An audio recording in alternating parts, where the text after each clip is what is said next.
We are going to the second day of Nene's swimming class. Ano Nene? Takot ka pa rin? No. Hindi na.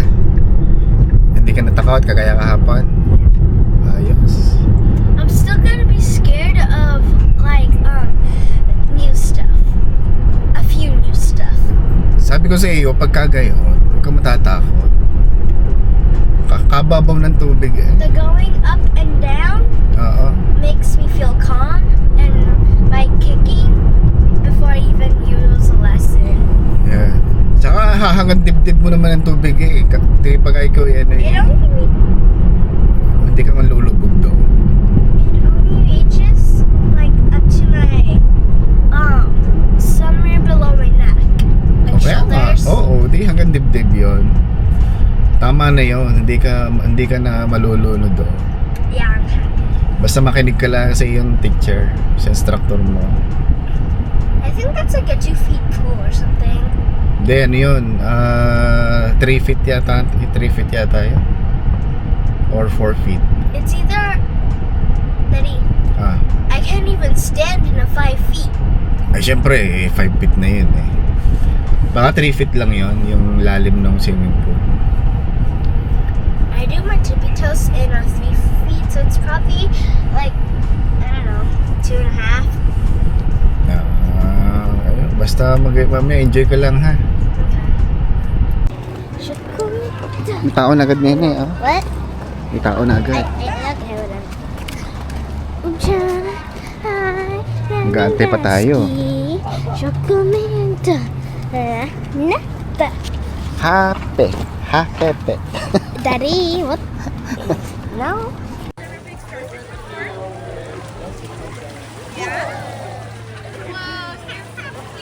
Okay, you want to do your big star fish with me? We're going to do your big star fish, put our belly down like Santa Claus and our chins up to the sky, okay? Okay, slow. Do you want to see someone do that?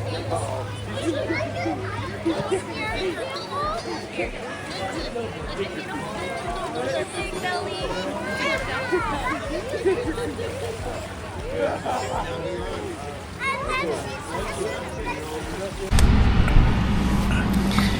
Dito na kami sa bahay. Wala si yung instructor ni Nene nung first day, si Arya. Si Carlo.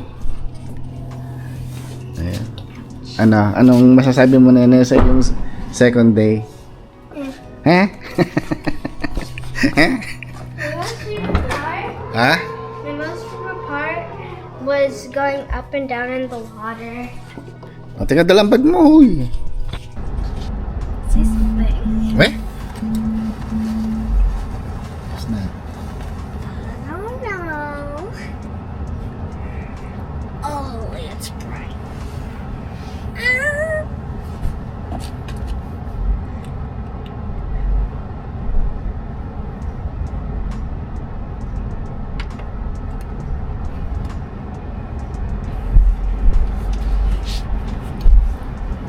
Pupunta kami Nene sa In-N-Out. Nag-request sila ng In-N-Out. Baka daw pwede kasi sawa na sila sa luto ko. Too. Work? She's at work too. Sina? Mama. Si Mama. Ay, hindi dyan makapagluto si Mama. At katrabaho na. Kaya si Daddy na nagluluto. Ayun. Punta kami ng In-N-Out ni Nene. Bibili kami ng burger. Ano pa kaya na yung bilhin natin? Fries and milkshake. French fries And milkshake. and milkshake. Huwag na milkshake. Yes, milkshake. May may ice cream na tayo. There's only 2 left. Dalawa na lang? Yeah. Baka isang kahon yun Ilan na kinain mo kahapon? Daddy, Ah. I'm gonna have jiu-jitsu tomorrow, right? Yes. Where are my clothes? Ano ko, lalaban pa nga pala ni Daddy yun.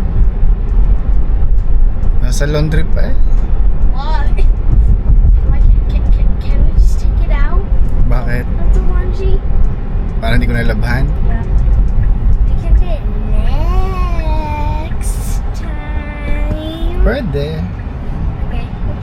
nga pala bibili pa ng sabon na yan. Wala tayong sabon eh. What does that mean? Gas? Sabon. Soap. Wala tayong sabon. Nakalimutan ko bumili. When will we buy the bananas? Baka bukas na banana or sa Sunday.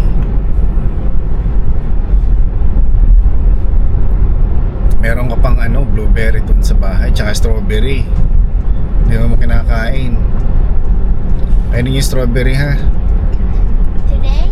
Oo, isang tray pa yun eh.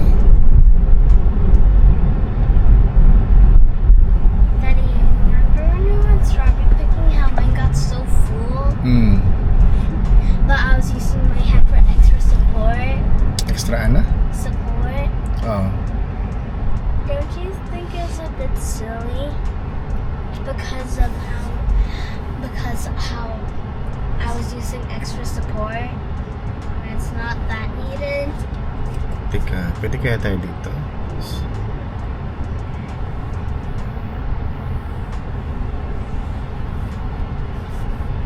Is this the line? Daddy, can I play my music now?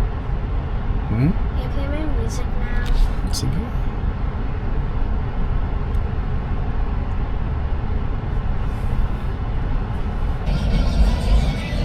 Ito nga pala ang in and out dito sa Folsom. Laging mahaba ang pila, no? Hindi na nawala ng pila din eh. Medyo mabilis din naman, pero syempre, ang pila ay hindi mawawala. Hawakan mo tong bibilihin natin. Ha? Yung in and out tsaka mga shake.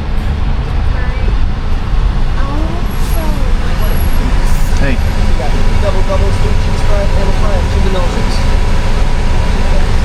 676. No. Thank you. Ito na.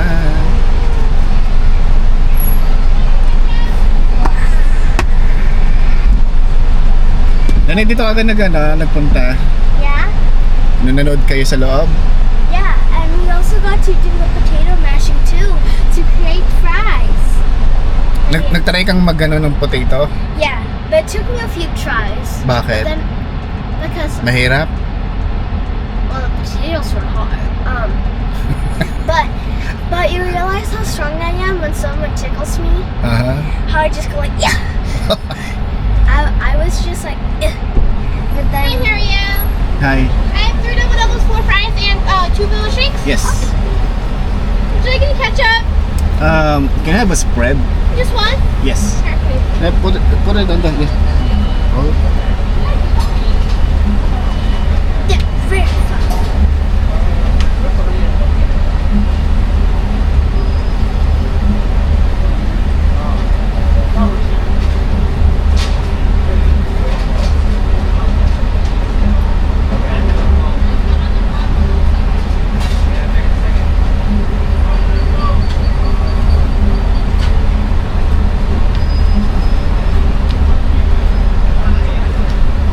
Okay, here's those fries. French And fries. then here are those burgers for you. Thank you. Again, Judy. Thank you.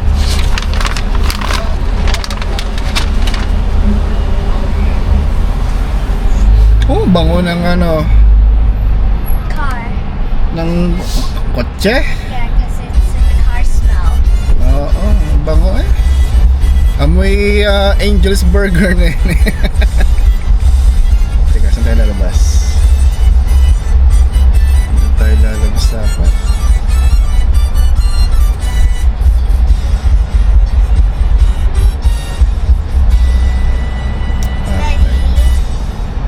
You wanna know the few adults' contact numbers I have? Uh-huh. You, Mama, and Monica's mom. Uh-huh. Don't touch my pizza, don't touch my jelly. I know this song. Kasi tayo didiretso. Don't touch my pizza, don't touch my jelly. Don't touch your jelly, it's me, Lisa.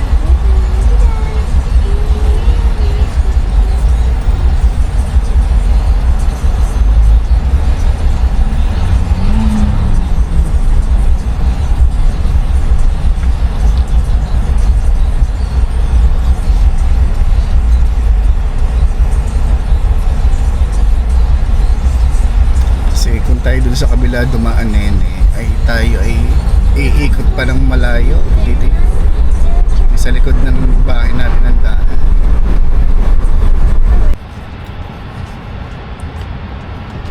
Bibili tayo ng ulam mamayang gabi. Meron kaming bilihan dito sa Folsom Ranch kay Kuya Per, Sacramento Pinoy Foods. Pagka wala kaming luto, meron siyang tinda. Nagpo-post siya sa Facebook kung ano yung kanyang menu for the day. Kaya punta tayo dun ngayon. Bibili tayo ng gulay at saka isang ulam, beef mushroom. Masarap din ang luto niya eh. Tsaka malapit lang dito sa bahay.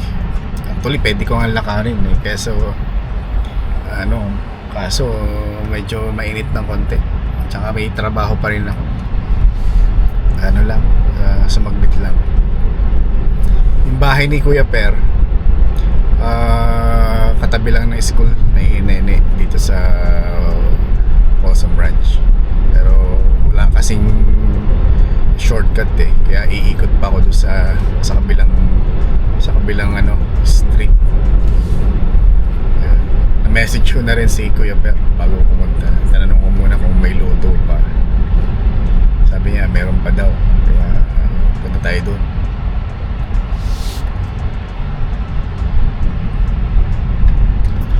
Today is Friday nga pala. Busy pa rin ako kahit Friday. Kasi hindi ko alam bakit busy. Minsan kasi hindi naman ganito ka busy kasi Friday na. Nagkakataon lang na talagang sobrang dami ng naka-line up. Pag may problema sa isang warehouse, sunod-sunod. Sabihin, pag may problema yung isa, automatic yung isa, ganun din. Kasi isa kami ng system. Ang maganda lang doon, pag nasolve mo yung isa, isang warehouse, masosolve mo na rin yung iba. Ganun lang yun. Kasi isang bito kasi sila. Anyway, dito na tayo sa bahay ni Kuya Per. At tayo mag U-turn.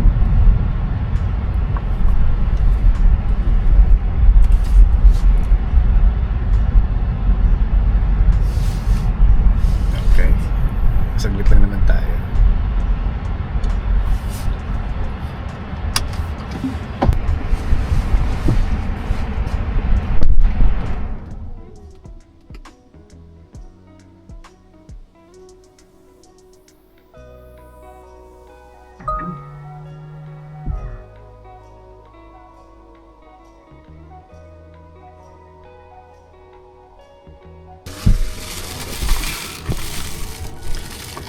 Ayan, nakuha ko na. Medyo marami rin ang serving, kaya nakakatuwang bumili. Sulit na rin, $15 ang isa. Medyo marami yung serving, kaya parang mas tipid pa nga yatang bumili na lang kaysa magluto eh. Anyway, ayun, kung taga rito kayo sa Folsom Ranch, hanapin nyo lang sa Facebook, Sacramento Pinoy Sacramento Pinoy Foods. Yan, si Kuya Per. Kung dito lang kayo, tangkilingin nyo ang kanyang luto. Hindi to sponsor na, baka sabihin sponsor. Natutuwa lang ako na merong nagbebenta ng Filipino foods. Yan. Kasi kung kakain kami sa labas, kasi kami ay syempre mag-aanak kami, mahina na ang kain namin sa labas, ay may hina na siguro $80 kaming apat. Kasi isang order nag-average ng $15, isa nga $20 pa isa. So imagine, 4 kami. May tax pa yon. At may tip pa. Yun ang masakit doon. So kaya sabi ko, mahina na ang ang $80 pagka lalabas lagi kami mag-ano. Pag ganito, tipid. $30, dalawang menu. May tira pa to, tama na to sa aming 4. Sasaing lang ako. Kaya yung sold na. Kung may natira pa, ay depende pa to kinabukas.